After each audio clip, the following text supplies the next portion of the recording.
To the Trump trade wars, new tariffs may have kicked in overnight against the U.S. and China, U.S. against China, China against the U.S. But the Beltway rumor mill says real progress is being made with our neighbors to the south. According to Mexico's economy minister, the U.S. and Mexico are close to resolving a negotiated NAFTA deal. But with new rules on the auto industry still a sticking point, just when might we get this announcement, and what does the auto industry hope will be included in these new rules? We bring in the former White House Council of Economic Advisors, senior economist for international trade and investments, Chad Bown, and Global Automakers CEO and President John Bozzella. Chad, to you first, what are you hearing is happening?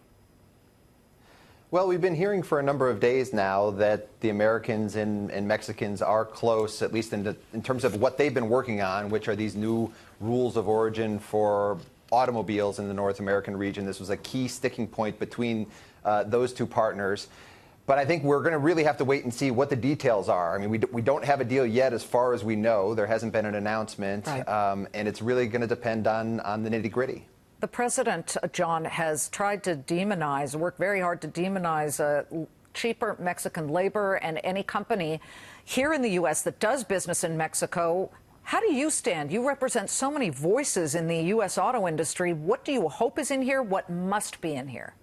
Yeah, you know, it's a great question. There are 14 car companies building cars and trucks here in the United States of America. And one of the big reasons for that is because we've had great success under NAFTA, the current NAFTA. Let's call it NAFTA 1.0. And what's happening is we're building more cars here in America today than we did before NAFTA. We're exporting more cars today than we did before NAFTA. We're employing more people. So this is NAFTA has been a great engine. What I'm concerned about is whether the NAFTA 2.0, that appears to be down to the short strokes, is really going to produce the same competitive benefits for the industry going forward. That's the real question. Well, what needs to be in it? Let me push you here, John.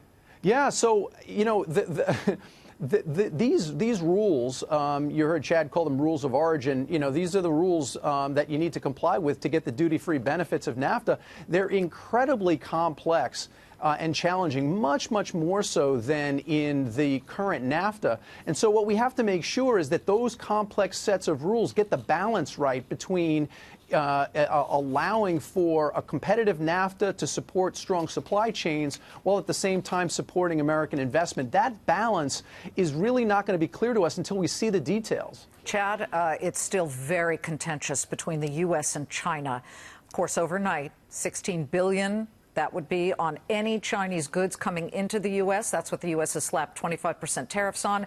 China matched us step for step on this. How much longer does this go on? What's your anticipation? And who gives? Who bends instead of breaking? Well, it looks like this is going to continue on for a while. So as you said, we had those, 16 and 16 go on overnight. The Trump administration this week is holding hearings where they're considering, imposing another $200 billion worth of tariffs on China. You've got a lot of Americans that are complaining about that and arguing about how that's going to hit them right in the pocketbook of their consumers, American businesses that are going to find it, more difficult for them to compete. And it doesn't look like this is going to end anytime soon. The Chinese have said they'll retaliate with another $60 billion of their own. They've sent a trade minister to talk with the Trump administration here this week.